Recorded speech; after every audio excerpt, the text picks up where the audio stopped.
Så har vi Gosh med os, det er fisker også. Så ligger med, og så har vi fra Roskilde. Så har vi Lukas Stærk. Heat nummer 7. Jeg mener stadig. Det er med nummer 100 og... Var det 101 på nummerpladen? Yep. Nej, 102. Det er IKAST. Det er simpelthen Magnus Flint.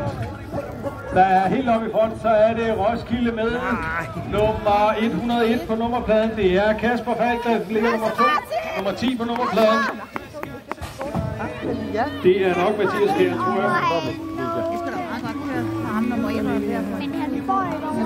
Vi er allerede i gang her med lige nummer 8, og det er igen fra IKAST, og det gør her, det er Ronny Særbøl. Vi har for Dragon, og det er Hans Jordansen, der ligger med på en anden plads. Jeg kan ikke se, hvor der ligger på tredjepladsen, men i hvert fald i front her, der er det fra IKAST, der er det Ronny Særbøl, der lige nu sætter tempoet. Lad os se, hvad der kommer her. Det er stadigvæk Jordansen, der ligger godt med. Vi har med nummer 31, Jesper. Police er nok noget svensk. Nej, det er det ikke, men det er ligegyldigt. Og vi har fra Ellen på en 10. plads. Så er det race nummer 9. Det er